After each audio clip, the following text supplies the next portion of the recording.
Bienvenue dans cette nouvelle vidéo. Que vaut la valeur de la constante dans la loi de Wien? Un petit rappel sur cette loi. Cette loi s'applique pour les corps chauds incandescents. En effet, grâce à l'allure du profil spectral, on va pouvoir en déduire la température de surface d'une étoile, par exemple. On rappelle que plus la température de surface d'une étoile est élevée, plus la longueur d'onde qui a l'intensité maximale sur son profil spectral sera déplacée vers la gauche, autrement dit vers les courtes longueurs d'onde. Autrement dit, le spectre s'enrichit dans le bleu. On peut voir ici que l'étoile qui est bleue est donc plus chaude que l'étoile ici qui est d'apparence blanche. On a déterminé expérimentalement la constante de la loi de Wien. Cette constante vaut 2,9 fois 10 puissance 6, mais attention, lorsque lambda max est exprimé en nanomètres et la température en Kelvin. Attention, la loi de Wien peut se présenter sous différentes formes en fonction des unités choisies. En effet, on vient de voir que cette constante c'est 2,9 fois 10 puissance 6 à condition que lambda max soit en nanomètres, mais si on exprime lambda max en mètres, on trouve une constante de 2,9 fois 10 puissance moins 3. Alors je vous vois venir. En effet, comment passe-t-on d'une formule à l'autre?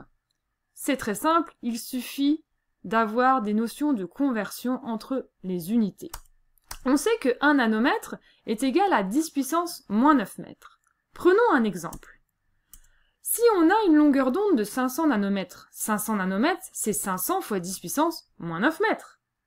Autrement dit, pour passer de 500 nanomètres à 500 fois 10 puissance moins 9 mètres, eh bien on a simplement fait la conversion, enfin plutôt l'opération, fois 10 puissance moins 9. Et pour passer des mètres au nanomètre, eh bien on divise par 10 puissance moins 9. On fait l'opération inverse. Alors faisons la même chose, mais avec cette expression. On a lambda max ici, qui est en mètres, et on veut le convertir en nanomètres. Il suffit donc de diviser par 10 puissance moins 9 de chaque côté des membres de l'égalité. Alors on divise par 10 puissance moins 9. Ici, on va donc diviser par 10 puissance moins 9 du côté droit. Si on divise par 10 puissance moins 9, on va donc obtenir lambda max en nanomètres. Et ici, si on divise donc par 10 puissance moins 9, on va avoir 2,90 fois 10 puissance moins 3 sur t, divisé par 10 puissance moins 9, donc multiplié ici par 10 puissance moins 9. On sait que lorsque l'on divise des puissances de 10, eh bien on soustrait les puissances. Donc moins 3 moins 9, ça fait moins 3 plus 9. Et donc moins 3 plus 9, ça fait bien 2,90 fois 10 puissance 6 sur t. On retrouve donc bien la relation suivante et donc la constante qui est de 2,9 fois 10 puissance 6 lorsque lambda est exprimé en nanomètres. Désormais, faisons le cas inverse. On part du nanomètre et on va en mètres, donc on multiplie chaque membre de l'égalité par 10 puissance moins 9. C'est parti.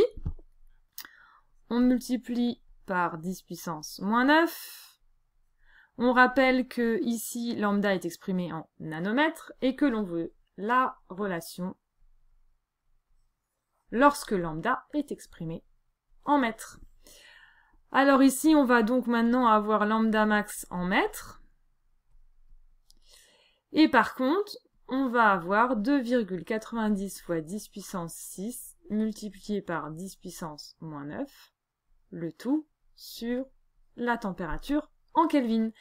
Et on a 6 et moins 9. On sait que les puissances de 10 ici vont s'additionner, 6 moins 9, et ça fait bien moins 3. On retrouve donc la constante de 90 fois 10 puissance moins 3 lorsque lambda est exprimé en mètres. Donc si après cette vidéo vous êtes encore dans cet état-là, eh bien regardez-la encore une fois. À bientôt!